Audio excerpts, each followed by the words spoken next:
அவுதுல்லாஹின் ஷைத்தானிர் ரஜீம் பிஸ்மில்லாஹிர் ரஹ்மானிர் ரஹீம். அன்பார்ந்த நேயர்களே, பலஸ்தீன் மீட்பு போர் 642வது நாளை எட்டியிருக்கிறது. இந்த 642வது நாளில் நெத்தன்யாஹூ அமெரிக்காவிலே சென்று பலமுறை ட்ரம்பை சந்தித்து விட்டார். ட்ரம்ப் விடாப்பிடியாக இஸ்ரேலை காப்பாற்றியாக வேண்டும், ஆகவே நீ காசா போரை முடித்துவிட்டு முற்றாக ஹமாஸ் கையில் எல்லாவற்றையும் கொடுத்துவிட்டு போய்விடு என்று சொல்லியிருக்கிறார். இன்னொரு முறை சந்திக்கும் போது பாதியிலேயே எழுந்து போய்கொண்டிருக்கிறார். உன்னுடைய யுத்தம் அது, என்னுடைய யுத்தம் அல்ல என்று சொல்லிவிட்டு போயிருக்கிறார். ஆனால் இதுவரைக்கும் இஸ்ரேலை காப்பாற்றுகின்ற, இஸ்ரேலை உருவாக்கி வளர்த்து காப்பாற்றுகின்ற வேலையை அமெரிக்கா செய்து கொண்டு இருக்கிறது. அது ட்ரம்ப் மிகவும் லாபகமாகவே செய்து கொண்டு இருக்கிறார்.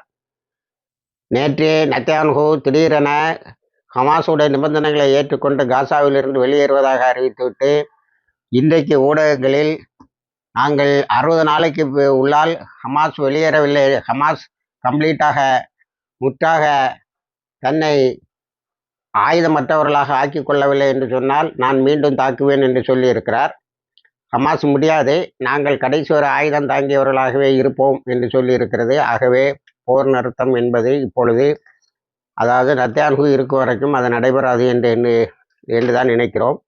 நேற்றே ஒரு பெரிய செக்யூரிட்டி இன்சிடெண்ட் நடந்திருக்கிறது. எங்கே? கான் யூனிஸில். 642 நாளாக இந்த கான் யூனிஸ் என்ற ஒரு சின்ன, அதாவது ஒரு முனிசிபாலிட்டி தான் அது, அதை பிடிக்க முடியாத இஸ்ரேல் மொத்தமாக காசா மக்களை அங்கிருந்து அகற்றி விடுவேன் என்று பேசுவது முடவன் கொம்பு தொழிலுக்கு ஆசைப்பட்டது போல தான் முடியும். நேற்று அந்த இன்சிடெண்ட்டு, செக்யூரிட்டி இன்சிடெண்ட்டு, அது இரண்டொரு செக்யூரிட்டி இன்சிடெண்ட்டு, அதை ஒன்று தான் சொல்கிறாங்க. அந்த செக்யூரிட்டி இன்சிடெண்ட்டில் நிறைய இஸ்ரேலிய இராணுவத்தினர் அழிக்கப்பட்டு இருக்கிறார்கள். அதனுடைய உண்மைகளை வெளியிடவில்லை எல்லா பத்திரிகைகளும். அதாவது நமது அல்மயாதீன், அல் ஜசீரா, அல்மயாதீனுடைய ஜேர்னலிஸ்ட் எல்லோரும் கைது செய்யப்பட்டு விட்டார்கள்.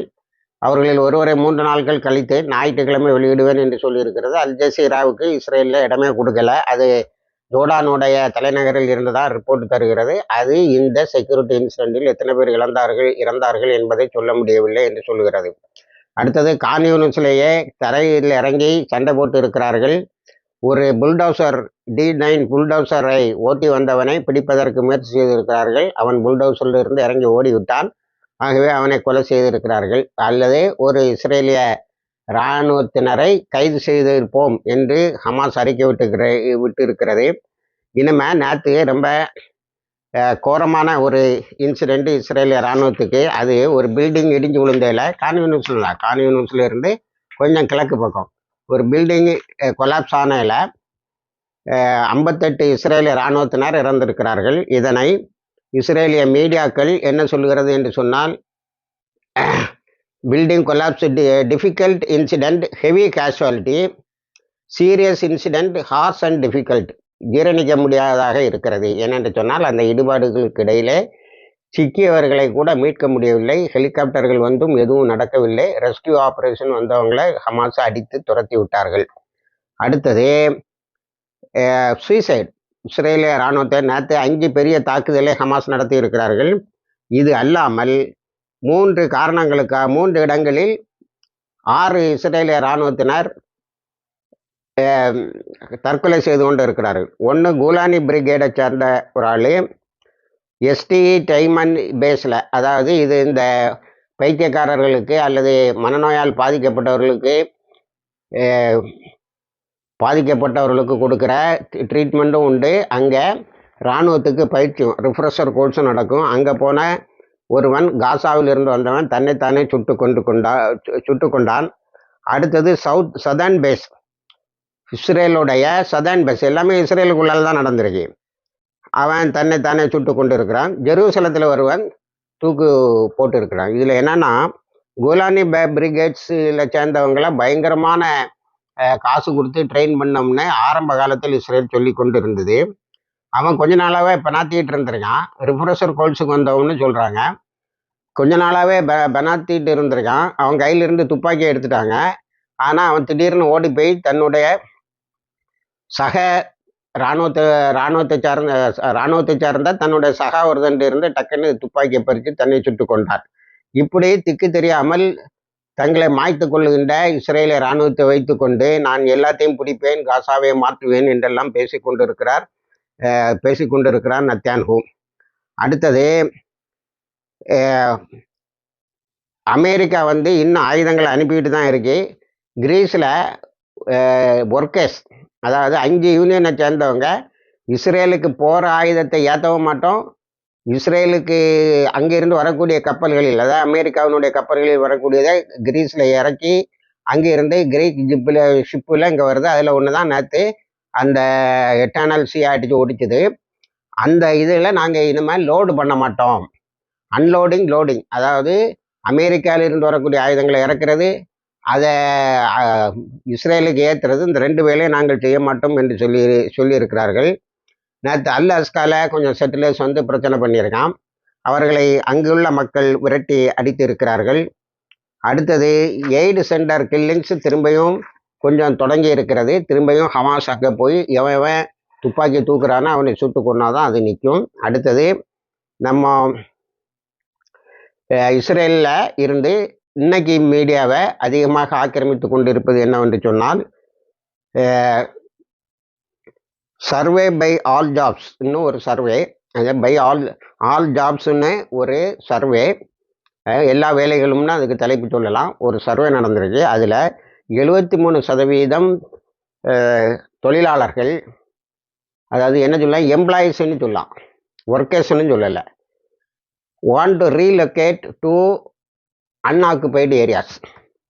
அதாவது அவர்கள் இஸ்ரேலை விட்டு வெளியில் ஏறுவதற்கு முன்னால் இந்த ஆக்குபைடு ஏரியாஸ்ன்னு சொல்லக்கூடிய ஆக்கிரமிக்கப்பட்ட பகுதி என்று நாம் சொல்கிறோம் அல்லவா, அந்த பகுதிகளில் இருந்து வெளியேறி போய்விடுவது என்று வெளியேறி கொண்டே இருக்கிறார்கள். அவர்கள் சாரையாக வெளியேறுவதை காட்டுகிறார்கள். அவர்கள் அங்கிருந்து தங்கள் நல்ல வாய்ப்பு உள்ள நாடுகளுக்கு போய்விடலாம் என்று திட்டமிட்டிருப்பதாக அந்த சர்வே சொல்கிறது. இது 73%ங்கிறது முக்கால்வாசி தொழிலாளர்கள், அதாவது கவர்மெண்ட் ஸ்டாஃபு, மற்ற எம்ப்ளாயீஸ்ன்னு தான் சொல்கிறோம், ஒர்க்கர்ஸ்ன்னு சொல்லலை. அப்போ இஸ்ரேலு காலி ஆகுது. இதை தலைப்பிடக்கூடிய பத்திரிகைகள், இஸ்ரேலிய பத்திரிகைகளே, யோகா ஹர்நாத், மேரியூ போன்ற பத்திரிகைகள்லாம் என்ன சொல்லுதுன்னா, நீ காசாவை கிளியர் பண்ணுறதுக்கு முன்னாடி, நம்ம ஒரு 10 நாளைக்கு முன்னாடி சொன்னது, நீ காசாவை கிளியர் பண்ணுறதுக்கு முன்னாடி இஸ்ரேலில் இருந்து எல்லா மக்களும் வெளியில் போயிடுவாங்க, திரும்பி பார்த்தீங்கன்னா இஸ்ரேலில் ஆளே இருக்காது என்று சொல்லக்கூடிய ஒரு நிலையை ஏற்படுத்துகிறது. ஏன்னா வாய்ப்பு கிடைக்கும் போதெல்லாம் ஓடிட்டு இருக்காங்க. இவங்க ஓடுறது சும்மா எல்லா இடத்துல. சைப்ரஸுக்கு பிரச்சனை வந்துட்டு நேற்றே சைப்ரஸில் உள்ள எதிர்க்கட்சி தலைவர்கள் எல்லாம் பேச ஆரம்பிச்சுட்டாங்க. அவங்க இங்கே எடுக்க விலைக்கு வாங்குறாங்க இடங்களை. அடுத்தது லாங் டேர்முக்கு லீஸு போன்ற இதுகளில் தான் வீடுகளை வாடகைக்கு எடுக்கிறாங்க. வாடகைக்குன்னு எடுக்கிறதில்ல, 10 வருஷம் 20 வருஷத்துக்கு லீஸ் எடுக்கிறாங்க. அப்போ சைப்ரஸ் மக்கள் வந்தேரிகள் என்று 2 கேட்டகரி உருவாகும் என்ற இதை நேற்று சைப்ரஸில் உள்ள எதிர்க்கட்சிகள் பிரச்சனை ஆக்கி இருக்கின்றன. அடுத்தது ஈரானுக்கு நம்ம வந்தால், ஈரானுக்கு சைனாவும் ரஷ்யாவும் அதனுடைய அணுசக்தி பேச்சுவார்த்தையை நாங்கள் பார்த்து கொள்வோம், ஏனென்றால் ட்ரம்ப் டோட்டலி டிஸ்ஆனஸ்ட்னு அறிக்கை விட்டுருக்காங்க. அது சைனாவுடைய வெளிவிவகாரத்துறை அமைச்சர். ட்ரம்ப் மிகவும் மிகப்பெரியதொரு அயோக்கியனாக இருப்பதால் ஈரானுடன் பேசுவதற்கு எந்த தகுதியும் கிடையாது.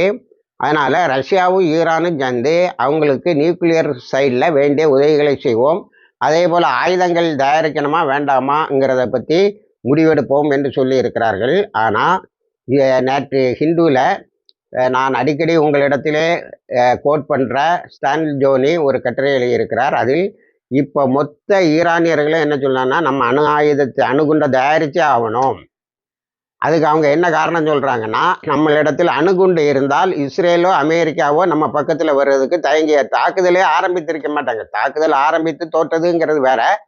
நம்மகிட்ட அணுகுண்டு இருந்தால் இவர்கள் தாக்குதலே தொடங்கி இருக்க மாட்டார்கள். ஆகவே அணுகுண்டை தயாரித்து விட வேண்டும் என்று சொல்லியிருக்கிறார்கள். அணுகுண்டு தயாரிக்கிற வேலை நடந்து கொண்டு இருக்கிறது என்பது அங்கிருந்து கிடைக்கிட்ட செய்தி. அடுத்தது IAEA, international atomic energy agency வச்சிருந்த எல்லா கேமராவையும் தூக்கி அந்த பக்கம் போட்டாங்க.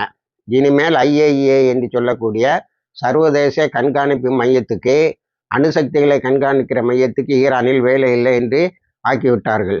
அடுத்தது ஈரான் நிறைய ஸ்பைஸை, அதாவது உளவு பார்ப்பவர்களை கைது செய்திருக்கிறது. அதுக்கு பிறகு அந்த F-35 சிலதை அடித்து வீழ்த்தினாங்கள்.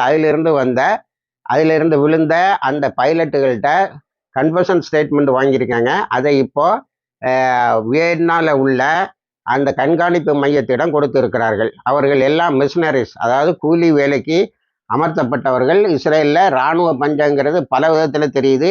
ஒன்று, ஹெரிடிம் இவங்களை கட்டாயமாக 54,000 பேர் வந்தாகணும்னு சொல்கிறது, அதை மையப்படுத்தி அவங்க நாங்கள் இஸ்ரேலை விட்டே போகிறோம்னு சொல்கிறது. அடுத்தது இந்த சைடு போக மாட்டேன்னு சொல்கிறது, வேலைக்கு வரமாட்டேங்கிறது, நித்தம் விழுகின்ற பிணங்கள், இவையெல்லாம் ஒரு நெருக்கடியை, இராணுவ நெருக்கடியை ஏற்படுத்தி இருக்கிறது என்பது தெரிகிறது. அதனால் இப்போ புல்டோசர் அது இதில் எல்லாம் டிரைவர்ஸ்ன்னு ரெக்ரூட்மெண்ட் கொண்டு போனவங்க நேற்று நான் சொன்ன மாதிரி 38 பேர் வெளிநாடுகளில் உள்ளவர்கள் டேங்கை ஓட்டிட்டு போய் D9 புல்டோசர் போன்றவற்றை ஓட்டிட்டு போய் அதில் இறந்துருக்கிறார்கள். இப்போ உலக நாடுகள் இந்த ஒர்க்கர்ஸ் அனுப்பின நாடுகள் வாயை பொத்திக்கிட்டு இருக்கு. அடுத்தது ஹூத்திஸோட தாக்குதல் உங்களுக்கு தெரியும், நீங்கள் அதை தான் நிறைய பார்த்துக்கிட்டு இருப்பீங்கன்னு நினைக்கிறேன். ஹூத்திஸ் 300 சிட்டிகளை நேற்று தாக்கியிருக்காங்க. சிட்டிஸ் அண்ட் டவுன்ஸ்ன்னு போடுகிறார்கள். அத்தனையிலையும் பதுங்குக்குழியை நோக்கி மக்கள் ஓடுறது பரிதாபமாக பார்க்கும் நிலையை ஏற்படுத்தி இருக்கிறது. அங்கே பதுங்குக்குழி, ஹைஃபா, இலியாட் இதையெல்லாம் தொடர்ந்து தாக்கிட்டு இருக்கிறாங்க. இஸ்ரேல் மக்கள் அல்லோலப்பட்டு கொண்டு இருக்கிறார்கள். இஸ்ரேல் வேகமாக காலியாகி கொண்டு இருக்கிறது. எல்லா பத்திரிகைகளும் நாம் ரொம்ப நாளாக உபயோகப்படுத்திட்டு வந்த எக்ஸாடஸ் என்ற வார்த்தையை இப்பொழுது பயன்படுத்துகின்றன. லியோன் யூரிஸ் இப்பொழுது உயிரோடு இருந்தால் ரிவர்ஸ் எக்ஸாடஸ் எப்படி நடக்குன்னு ஒரு பெரிய நாவலை எழுதலாம். அல்லது முஸ்லீம்களிடம் கதை எழுதும் திறமை உள்ளவர்கள் அதை செய்யலாம். அடுத்தது 200 கிலோமீட்டருக்கு அந்த பக்கம் உள்ள ஹூத்திஸ் இவ்வளோ பெரிய தாக்குதலை நடத்தி இவ்வளவு பெரிய அதிர்ச்சியை கொடுத்து கொண்டு இருக்கின்ற போது, பக்கத்தில் இருக்கின்ற ஜூலானி இஸ்ரேலின் காலில் விழுந்து கோலான் ஹைட்ஸை தாரை வார்த்து தருவதற்கு முயற்சி செய்ததை நேற்று உலகம் முழுவதும் உள்ள உலமாக்களும் மார்க்க அறிஞர்களும் கண்டித்திருக்கிறார்கள். இவங்க அந்த சலஃபி, IS வரக்கூடியவங்க செய்யக்கூடிய மிகப்பெரிய துரோகம். பக்கத்தில் மக்கள் உணவின்றி தவிக்கும் போது, முஸ்லீம்கள் உணவின்றி தவிக்கும் போது, குழந்தைகள் உணவின்றி மால் நியூட்ரிஷனில் இறக்கும் போது இஸ்ரேலோடு கைகோர்த்து இஸ்ரேலோட அங்கீகாரத்துக்காக தவங்கிடக்கிற ஒரு முட்டாளை சிரியாவில் நாம் பெற்றிருக்கின்றோம். அதை அழிக்காத வரைக்கும் முஸ்லிம் உலகத்தை நாம் சீர் செய்ய முடியாது என்று சொல்லியிருக்கிறார்கள். அடுத்தது, நேற்று வெஸ்ட் பேங்கில் பயங்கரமான பல தாக்குதல்கள் நடத்தி இருக்கிறது. 15 தாக்குதல்களை முஜாஹிதுகள் நடத்தி இருக்கிறார்கள். 38 இஸ்ரேலிய இராணுவத்தினர் பாதிக்கப்பட்டு இருக்கிறார்கள். அதில் ரொம்ப ப்ராமினெண்ட்டாக இருக்கிறது ஹெப்ரானில் நடந்த ஒரு இளைஞர்கள் கத்தியை எடுத்துகிட்டு நிறைய இஸ்ரேலிய இராணுவத்தினரை காயப்படுத்தி இருக்கிறார்கள். அதில் 4 முஸ்லிம் இளைஞர்கள் ஷஹீதாகி இருக்கிறார்கள். 2 இஸ்ரேலிய இராணுவத்தினர் இறந்திருக்கிறார்கள். 6 பேர் காயம்பட்டு இருக்கிறார்கள் என்று வெஸ்ட் பேங்கில் இருந்து வரக்கூடிய செய்திகள் நமக்கு சொல்லுகின்றன. வெஸ்ட் பேங்கில் தொடர்ந்து இந்த இடிக்கிற வேலை நடக்குது. இதுவரைக்கும் நேற்று 24 மணி நேரத்தில் முஜாஹிதுகள் 24 தாக்குதலை நடத்தி இருக்கிறார்கள். ஆனால் அல்-அக்ஸாவில் போய் கொஞ்சம் பேர் கலாட்டா பண்ணியிருக்கான். இன்னைக்கு வெள்ளிக்கிழமை, நேற்று வேலைக்கிழமைக்கு போய் பிரச்சனைகளை பண்ணியிருக்காங்க. அது இன்னைக்கு வெள்ளிக்கிழமையில் எத்தனை பேர் தொழிலாளர்கள் என்பதை பொறுத்து அது எந்த அளவுக்கு மக்களிடையே பாதிப்புகளை ஏற்படுத்தி இருக்கிறது என்பது தெரிகிறது. இப்போ ஈரானில் இருந்து ஈரானுடைய எதிர்க்கட்சி தலைவர்களும் அதாவது இமாம் கொமேனியோடு கருத்து வேறுபட்டவர்களும் ஒரு விஷயத்தை தெளிவுபடுத்தி இருக்கிறார்கள். அது என்னவென்று சொன்னால், இமாம் சையத் அலி காமினி அவர்கள் உரிய நேரத்தில் நடவடிக்கை எடுக்காமல் இருந்தார். நான் அந்த காணொலியில் ஜூன் 13 இஸ்ரேல் தாக்கியவுடன் நான் ஒரு விஷயத்தை சொன்னேன். அது என்னவென்று சொன்னால், ஐக்கிய நாடுகள் சபையிடம் போவதாக பெய்ஸ்கான் பேசிகிட்டு இருக்கேன், அடியை வாங்கிக்கிட்டு. அவன் இன்னும் உணர்ந்த மாதிரி தெரியல, அவன் ஒரு மொசாத் ஏஜென்ட் மாதிரியே செயல்படுறான்னு சொன்னேன். ஆனால் இன்றைக்கு செய்திகள் வெளிவந்திருக்கின்றன. எதிர்கட்சி தலைவர்களும் அலி காமினி எதிர்த்த இமாம்களும் சொல்லி இருக்கிறார்கள். அலி காமினி தான் பெகிஸ்கானுடைய அதாரிட்டியை தூக்கி அந்த பக்கம் போட்டுக்கிட்டு இந்த தாக்குதலுக்கு உத்தரவிட்டார்கள். தொடர்ந்து தாக்குதலுக்கு உத்தரவிட்டு கொண்டே இருந்தார்கள்.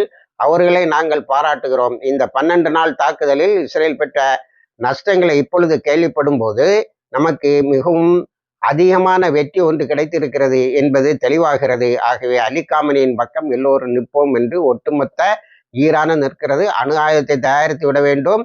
தயாரிக்கவில்லை என்று சொன்னால் மீண்டும் இஸ்ரேலும் அமெரிக்காவும் நம்மை தாக்குவதை பற்றி ஆலோசிக்கும் என்று சொல்லியிருக்கிறார்கள். இணைந்திருங்கள், எல்லா தகவலையும் தருகிறோம். வாஹிர் தவானா அல்ஹம்துலில்லாஹி ரப்பில் ஆலமீன்.